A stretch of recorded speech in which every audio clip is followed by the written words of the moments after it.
a las autoridades de las Naciones Unidas, los representantes de los distintos países que la integran y todos los ciudadanos del mundo que nos estén mirando. Buenas tardes. Para aquellos que no lo saben, yo no soy político, soy un economista liberal libertario, que jamás tuvo la ambición de hacer política y que fue honrado con el cargo de presidente de la República Argentina frente al fracaso estrepitoso de más de un siglo de políticas colectivistas que destruyeron nuestro país. Este es mi primer discurso frente a la Asamblea General de las Naciones Unidas y quiero aprovechar para, con humildad, alertar a las distintas naciones del mundo sobre el camino que están transitando hace décadas y sobre el peligro que implica que esta organización fracase en cumplir su misión original. No vengo aquí a decirle al mundo lo que tiene que hacer. Vengo aquí a decirle al mundo, por un lado, lo que va a ocurrir si las Naciones Unidas continúan promoviendo las políticas colectivistas que vienen promoviendo bajo el mandato de la Agenda 2030, y por el otro, cuáles son los valores que la nueva Argentina defiende. Quiero, sí, comenzar dando crédito cuando el crédito corresponde. La Organización de Naciones Unidas nace del horror de la guerra más cruenta de la historia global, con el objetivo principal de que nunca volviera a ocurrir. Para ello, la organización grabó en piedra sus principios fundamentales en la Declaración Universal de Derechos Humanos. Ahí se consignó un acuerdo básico en torno a una máxima, que todos los seres humanos nacen libres e iguales en dignidad y derechos. Bajo la tutela de esta organización y la adopción de estas ideas, durante los últimos 70 años la humanidad vivió en periodo de paz global más largo de la historia, que coincidió también con el periodo de mayor crecimiento económico de la historia. Se creó un foro internacional donde las naciones pudieran dirimir sus conflictos a través de la cooperación, en vez de recurrir instantáneamente a las armas, y se logró algo impensado: sentar de manera permanente a las 5 potencias más grandes del mundo en una misma mesa, cada una con el mismo poder de veto, a pesar de tener intereses totalmente contrapuestos. Todo esto no hizo que el flagelo de la guerra desapareciera, pero se logró por ahora que ningún conflicto escalara a proporciones mundiales. El resultado fue que pasamos de tener 2 guerras mundiales en menos de 40 años, que en conjunto se cobraron más de 120 millones de vidas, a tener 70 años consecutivos de relativa paz y estabilidad global, bajo el manto de un orden que permitió al mundo entero integrarse comercialmente, competir y prosperar. Porque donde entra el comercio no entran las balas, decía Bastiat. Porque el comercio garantiza la paz, la libertad garantiza el comercio y la igualdad ante la ley garantiza la libertad. Se cumplió, en definitiva, lo que consignó el profeta Isaías y se lee en el parque cruzando la calle. Dios juzgará entre las naciones y arbitrará por los muchos pueblos. Forjarán sus espadas en rejas de arado y sus lanzas en podadoras. Nación no tomará espada contra nación, nunca más conocerán la guerra. Esto es lo que ha ocurrido mayormente bajo la tutela de las Naciones Unidas en sus primeras décadas. Y por eso, desde esta perspectiva, estamos hablando de un éxito destacable en la historia de las naciones que no puede ser soslayado. Ahora bien, en algún momento, y como suele ocurrir con la mayoría de las estructuras burocráticas que los hombres creamos, esta organización dejó de velar por los principios esbozados en su declaración fundante y comenzó a mutar. Una organización que había sido pensada esencialmente como un escudo para proteger el reino de los hombres se transformó en un leviatán de múltiples tentáculos que pretende decidir no solo qué debe hacer cada Estado-nación, sino también cómo deben vivir todos los ciudadanos del mundo. Así es como pasamos de una organización que perseguía la paz a una organización que le impone una agenda ideológica a sus miembros sobre un sinfín de temas que hacen a la vida del hombre en sociedad. El modelo de Naciones Unidas, que había sido exitoso, cuyo origen podemos rastrear en las ideas del presidente Wilson, que hablaba de la sociedad de paz sin victoria y que se fundaba en la cooperación de los Estados-nación, ha sido abandonado. Ha sido reemplazado por un modelo de gobierno supranacional de burócratas internacionales que pretenden imponerle a los ciudadanos del mundo un modo de vida determinado. Lo que se está discutiendo esta semana aquí en Nueva York, en la Cumbre del Futuro, no es otra cosa que la profundización de ese rumbo trágico que esta institución ha adoptado. La profundización de un modelo que, en palabras del propio secretario de las Naciones Unidas, exige definir un nuevo contrato social a escala global, redoblando los compromisos de la Agenda 2030. Quiero ser claro en la posición de la Agenda Argentina. La Agenda 2030, aunque bien intencionada en sus metas, no es otra cosa que un programa de gobierno supranacional de corte socialista, que pretende resolver los problemas de la modernidad con soluciones que atentan contra la soberanía de los Estados-nación y violentan el derecho a la vida, a la libertad y a la propiedad de las personas. Es una agenda que pretende solucionar la pobreza, la desigualdad y la discriminación con legislación que lo único que hace es profundizarla.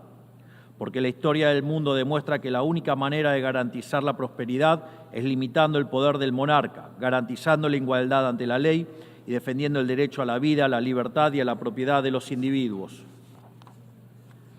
Ha sido precisamente la adopción de esa agenda que obedece a intereses privilegiados y el abandono de los principios esbozados en la Declaración Universal de Derechos Humanos de las Naciones Unidas lo que tergiversó el rol de esta institución y la puso en una senda equivocada.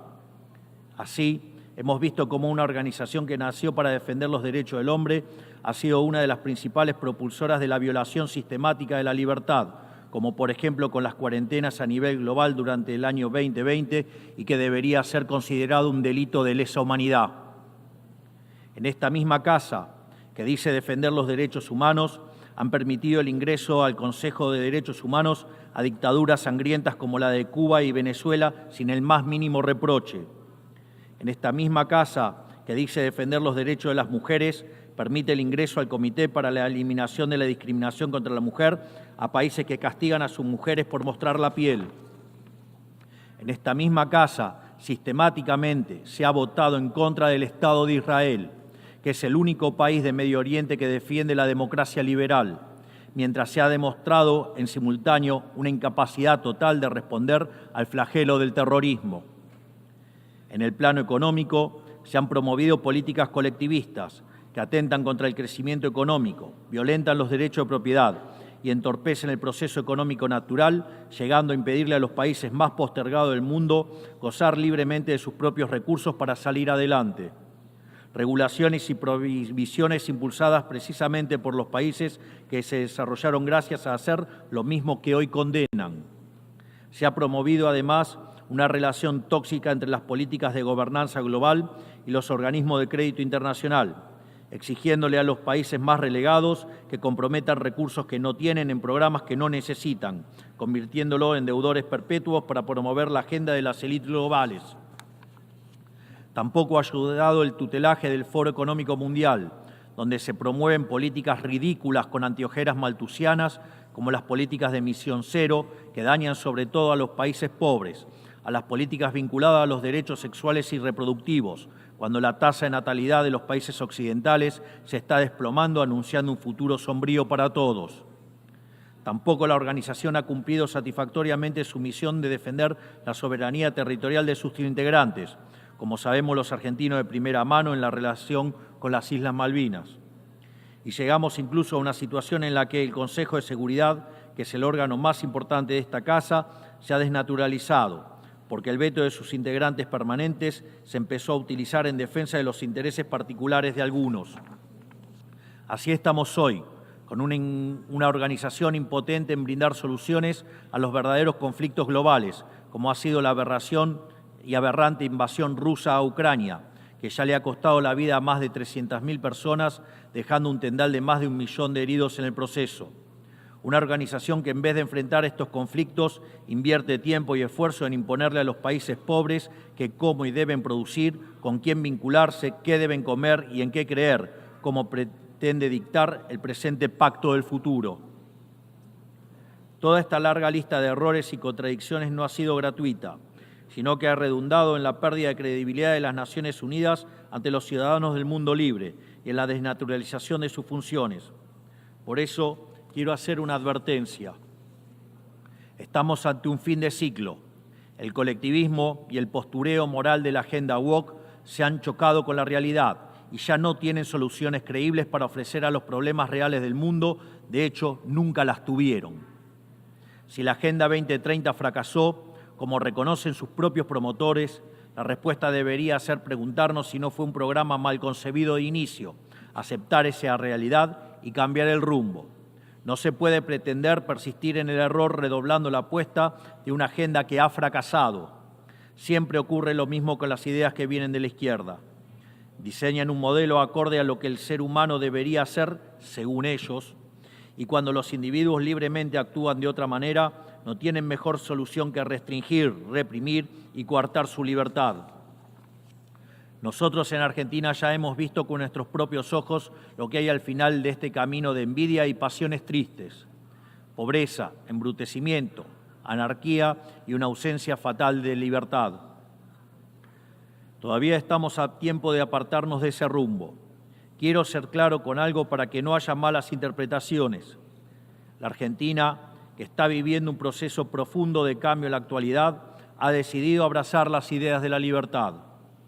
Esas ideas que dicen que todos los ciudadanos nacemos libres e iguales ante la ley, que tenemos derechos inalienables otorgados por el Creador, entre los que se encuentran el derecho a la vida, a la libertad y a la propiedad. Esos principios que ordenan el proceso de cambio que estamos llevando adelante en la Argentina son también los principios que guardarán nuestra conducta internacional a partir de ahora. Creemos en la defensa de la vida de todos. Creemos en la defensa de la propiedad de todos. Creemos en la libertad de expresión para todos. Creemos en la libertad de culto para todos. Creemos en la libertad de comercio para todos. Y creemos en los gobiernos limitados, todos ellos.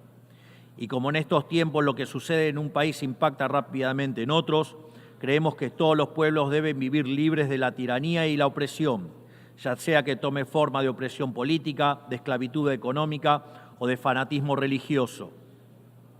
Esa idea fundamental no debe quedarse en meras palabras, tiene que ser apoyada en los hechos, diplomáticamente, económicamente y materialmente, a través de la fuerza conjunta de todos los países que defendemos la libertad. Esta doctrina de la nueva Argentina no es más ni menos que la verdadera esencia de la Organización de las Naciones Unidas, es decir, la cooperación de Naciones Unidas en defensa de la libertad. Si las Naciones Unidas deciden retomar los principios que le dieron vida y volver a adaptar el rol para la que fue concebida, cuente con el apoyo inclaudicable de la Argentina en la lucha por la libertad. Sepa también que la Argentina no acompañará ninguna política que implique la restricción de las libertades individuales, del comercio ni la violación de los derechos naturales de los individuos. No importa quién la promueva ni cuánto consenso tenga esa institución. Por esta razón, queremos expresar oficialmente nuestro disenso sobre el Pacto del Futuro firmado el día domingo e invitamos a todas las naciones del mundo libre a que nos acompañen, no solo en el disenso de este pacto, sino en la creación de una nueva agenda para esta noble institución, la agenda de la libertad.